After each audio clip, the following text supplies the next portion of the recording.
गणेशोत्सवाच्या निमित्तानं आयोजित या शांतता कमिटीच्या मीटिंगसाठी उपस्थित असलेल्या आपल्या विभागाच्या पोलीस उपअधीक्षक आदरणीय नेरकर मॅडम, होम डीवायएसपी आदरणीय आव्हाड साहेब, तहसीलदार आदरणीय बनसोडे साहेब, पीआय पवार साहेब, API Verma madam, CO Deore साहेब, मंचावर उपस्थित असलेले एमएससीबीचे उकलकर साहेब, सर्व लोकप्रतिनिधी, पदाधिकारी,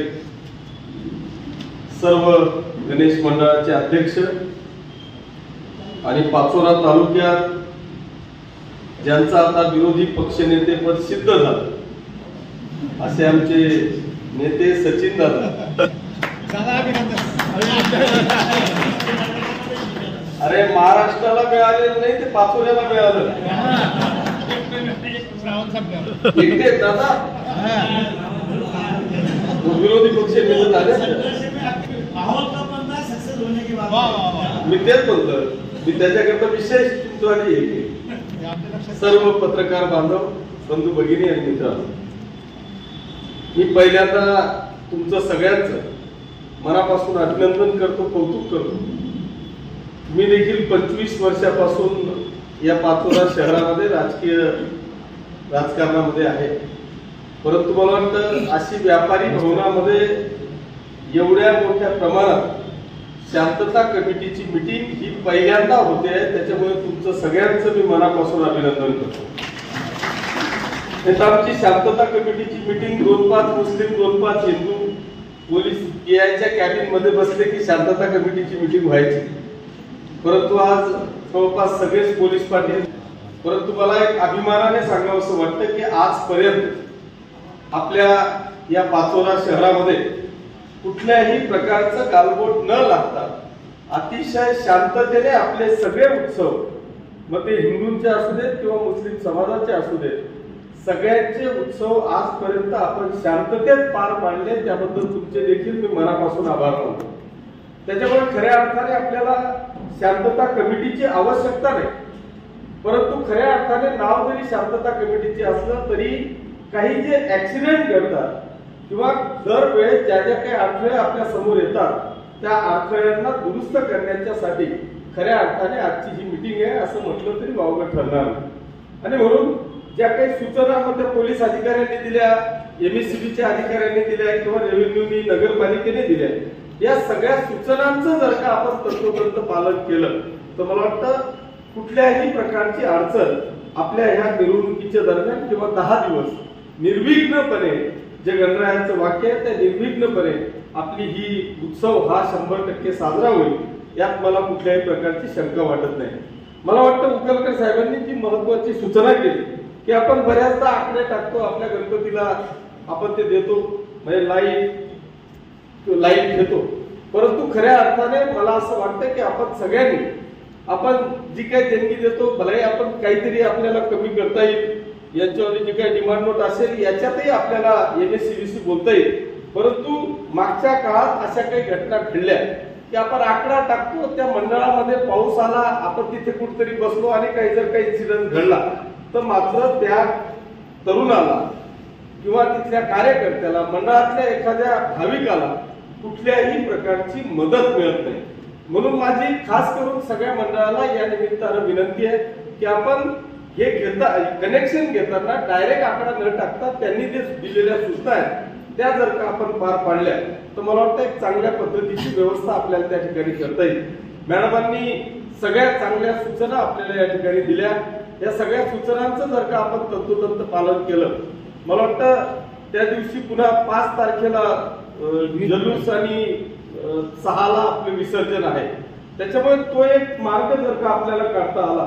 बऱ्याचदा असं होतं म्हणजे काही सूचना शिवून केल्या की ते रस्त्यावर ते मंडप नको, परंतु आता पर्याय नाही, बऱ्याच रस्त्यांवर आपल्याला मंडप असतो, कारण जर कृष्णापुरी असेल, आमचा बाहेरपुरा एरिया असेल तर तिथं पर्याय नाही, त्याच्यामुळे तिथं असं कुठली ओपन स्पेस नाही, चौक नाही, त्याच्यामुळे त्यांना रस्त्यावर मंडळ येतं, परंतु त्या मंडळाच्या मार्गे म्हणजे त्या मंडळाकडून आपल्या जुलूसचा मार्ग नसेल किंवा जिथून जुलूस निघेल तिथं आपला गणपती नसेल, याच्याकरता परवानगी देताना जर का आपण ती काळजी घेतली तर मला वाटतं तो प्रश्न त्या ठिकाणी उद्भवणार नाही.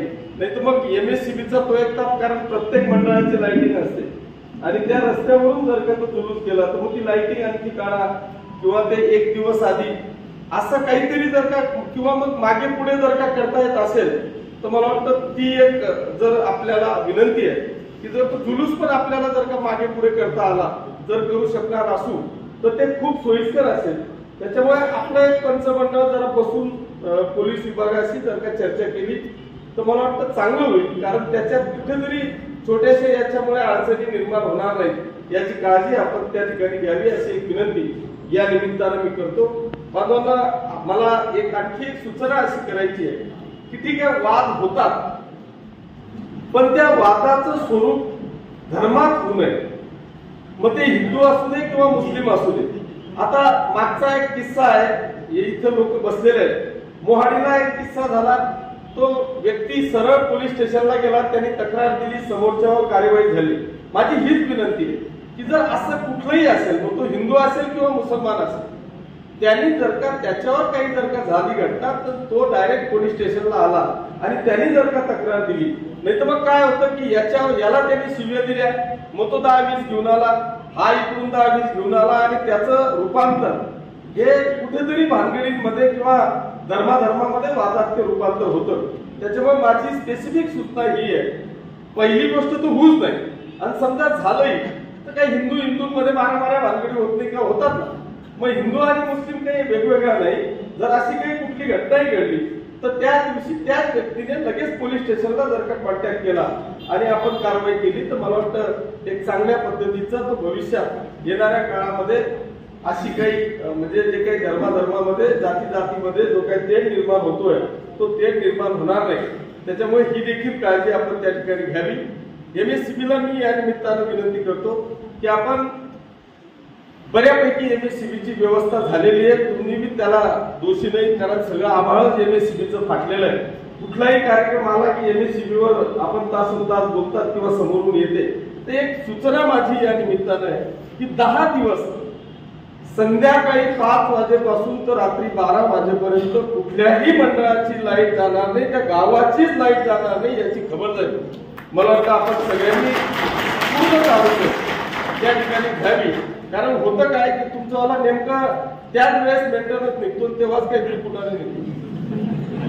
तर तसं 10-12 दिवस जे आहेत गणेश उत्सवाचे, तर संध्याकाळी 5 वाजेपासून तर रात्री 12 वाजेपर्यंत MSCBची लाईट पूर्ण तालुक्यात कुठेही जाणार नाही याची खबरदारी मला वाटतं आपण जर का घेतली तर एक तो मोठा ताप त्या ठिकाणी कमी होतो.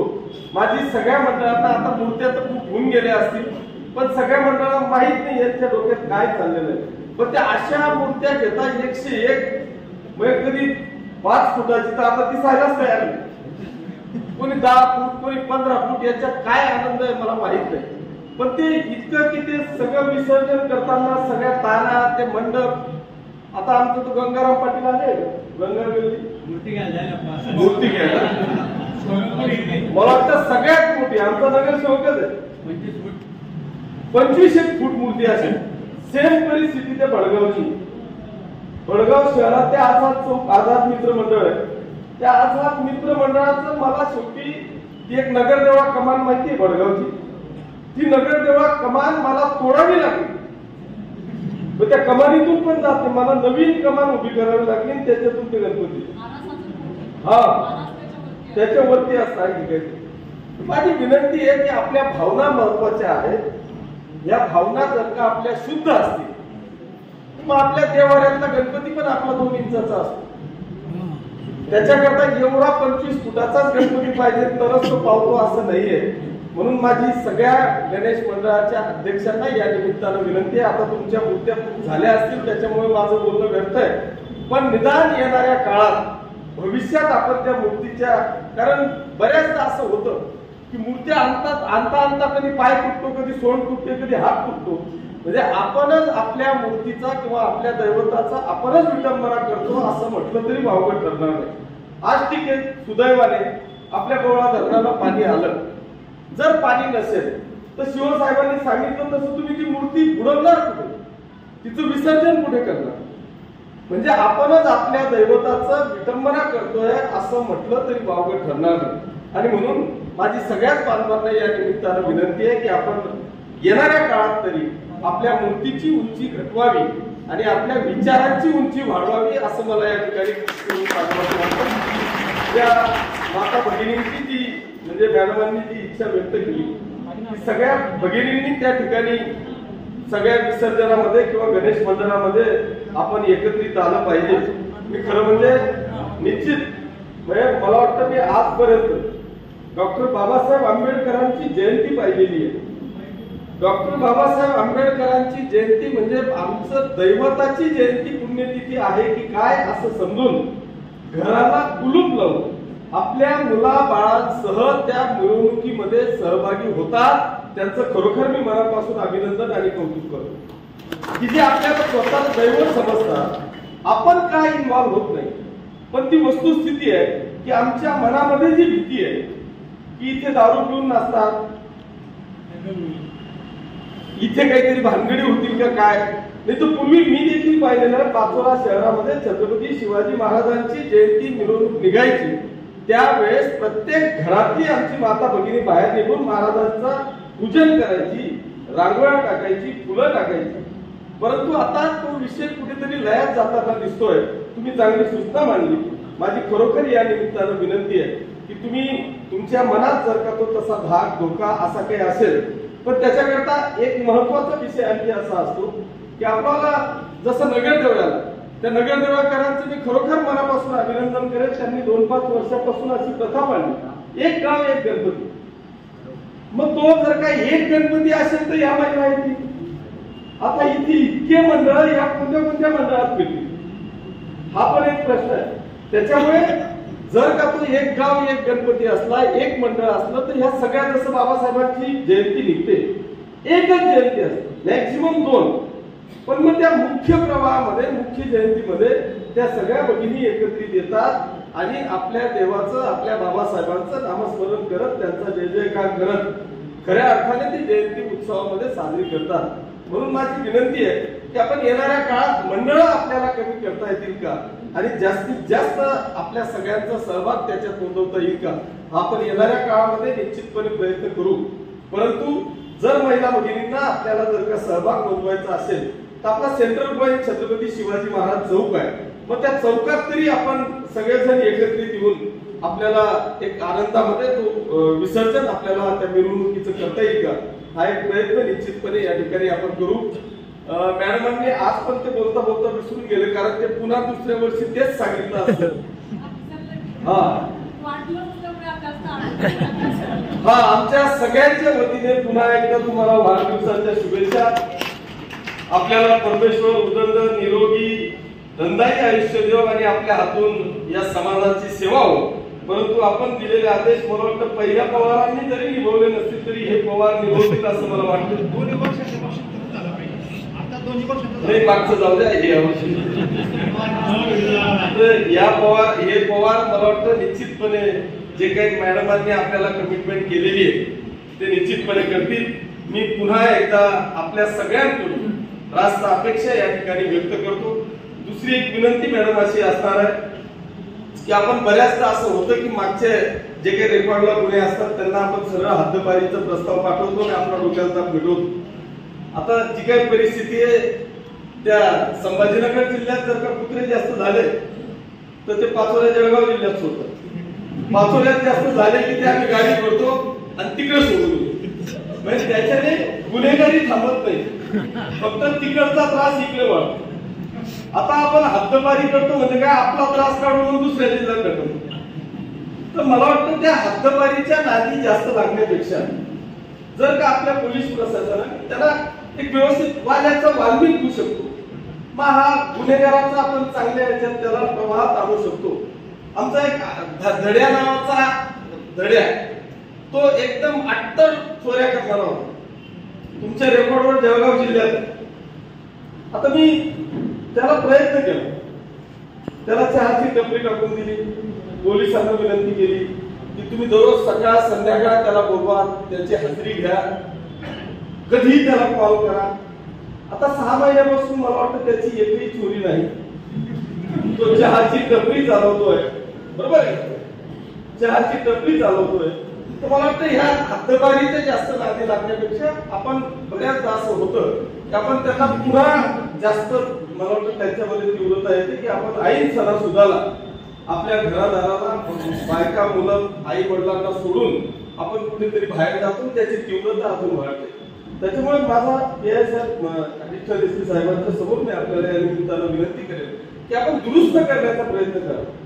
हे जे काही गुन्हेगारी प्रवृत्ती होते ना, चुका झालेल्या असतात, परिस्थितीने चुका होतात, पण त्या दुरुस्त जर का करण्याचा प्रयत्न केला आणि त्याच्यात आपल्याला पुन्हा शांततेचं वातावरण जर का निर्माण करता आलं तर ते करण्याचा प्रयत्न या ठिकाणी करावा, अशी एक आग्रहाची विनंती करतो. मी पुन्हा एकदा आपल्याला सगळ्यांना